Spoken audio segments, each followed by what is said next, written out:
नमस्कार, आप देख रहे हैं RH इम्पैक्ट। मैं आपके साथ राशिद हुसैन। अहम चर्चा की शुरुआत आज करेंगे कुछ धार्मिक मामलों से जो समाज से जुड़े हुए होते हैं, लेकिन पारदर्शिता नजर नहीं आने की वजह से व्यवस्थाएं बिगड़ती हुई नजर आती हैं। आप लोग जानते ही हैं, राम मंदिर में कथित दान अनियमितताओं का मामला सामने आने के बाद एक बार फिर धार्मिक संस्थाओं में पारदर्शिता और जवाबदेही की बहस तेज हो गई है। सरकार का बहुत अच्छा निर्णय रहा है इसमें। SIT गठित हुई, उसने अपनी रिपोर्ट सबमिट की, उसके बाद मुकदमे भी दर्ज हुए। इस मामले में सरकार का कदम है बहुत अच्छा, और एडमिनिस्ट्रेशन ने भी उसमें बहुत अच्छी भूमिका अदा की है। अब सवाल ये उठता है कि क्या यही सिद्धांत देश की अन्य धार्मिक और चैरिटेबल संस्थाओं पर भी समान रूप से लागू होना चाहिए? कथित रूप से घोटाले, घपले, ये सारी चीजें अन्य जगह भी हो सकती हैं जो इसी तरह की धार्मिक संस्थाएं हैं, तो उसमें सरकार का, प्रशासन का हस्तक्षेप होना बहुत जरूरी है, जिससे दूध का दूध और पानी का पानी हो सके। इसी संदर्भ में वक्फ बोर्ड और उसकी संपत्तियों को लेकर भी समय समय पर सवाल उठते रहे हैं। आप लोग भी जानते हैं, कई बार सवाल खड़े होते हैं। कई लोगों का कहना है कि वक्फ की आय, संपत्तियों, खर्च और प्रशासन में अधिक पारदर्शिता होनी चाहिए। ये अपने आप में लोगों का मानना है। इससे कई लोगों को अनकंफर्टेबल भी फील हो सकता है, लेकिन कुछ लोगों का मानना ये भी है। वहीं दूसरी ओर कुछ लोग ये भी मानते हैं कि किसी भी सुधार प्रक्रिया में धार्मिक स्वतंत्रता और कानूनी अधिकारों का सम्मान किया जाना चाहिए।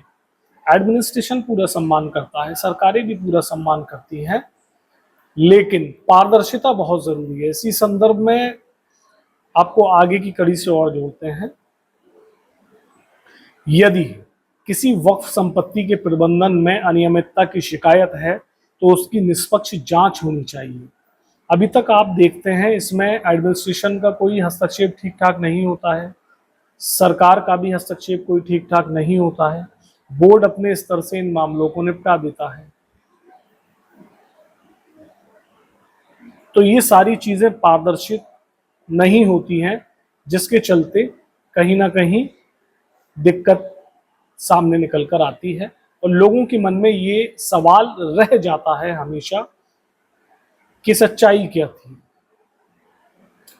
इसी के चलते कई विशेषज्ञों का मानना है कि वक्फ की आय, खर्च, संपत्तियों का नियमित ऑडिट, डिजिटल रिकॉर्ड, सार्वजनिक जानकारी और स्वतंत्र निगरानी व्यवस्था से पारदर्शिता बढ़ सकती है। अब फिर सवाल यही आ जाता है कि इसके अंदर नियमित ऑडिट, डिजिटल रिकॉर्ड, भाई ये सारी चीजें पहले से चल रही हैं अन्य संस्थाओं में, तो फिर वक्फ में क्यों नहीं होना चाहिए? अभी सरकार ने बदलाव करने का एक मामला सामने आया कि सरकार को कुछ बदलाव करने थे वक्फ बोर्ड के अंदर, लोगों ने उसका विरोध किया। तो उन लोगों से ये पूछना चाहिए कि दरअसल वक्फ बचा किसके लिए रहे हो? क्या इसका लाभ उन लोगों तक पहुंच रहा है जहां पहुंचना चाहिए था? जिन लोगों के लिए ये वक्फ बनाए गए थे, इस वक्त से जिनका विकास होना था, क्या वो लाभ ले पा रहे हैं? ये अपने आप में बड़ा सवाल है। कमेंट बॉक्स में जरूर बताइएगा। अब सबसे बड़ा सवाल फिर यही होता है कि यदि किसी संस्था का उद्देश्य समाज सेवा और जन कल्याण है, तो क्या उसकी कार्यप्रणाली पूरी तरह पारदर्शी नहीं होनी चाहिए? ये बहुत अहम और बहुत महत्वपूर्ण सवाल है। होनी चाहिए, ये मेरा व्यक्तिगत मत है, लोगों को इससे मतभेद भी हो सकते हैं। क्या सभी धार्मिक और चैरिटेबल संस्थाओं के लिए एक समान जवाबदेही का सिद्धांत लागू होना चाहिए? इसमें भी आप जरूर बताइएगा। अब हम इस पूरी जानकारी का निचोड़ कर देते हैं कि हमारा उद्देश्य किसी धर्म, समुदाय या संस्था को निशाना बनाना नहीं है। हमारा उद्देश्य केवल पारदर्शिता, जवाबदेही और कानून के समान अनुपालन पर चर्चा करना है। यदि किसी संस्था में अनियमितता होती है तो उसकी निष्पक्ष जांच होनी चाहिए और यदि निर्दोष हैं तो उसे न्याय भी मिलना चाहिए। अपनी राय कमेंट बॉक्स में जरूर लिखें। वीडियो पसंद आया है तो शेयर करें और ऐसे ही तथ्य आधारित विश्लेषण के लिए हमारे साथ जुड़े रहें। आदाब।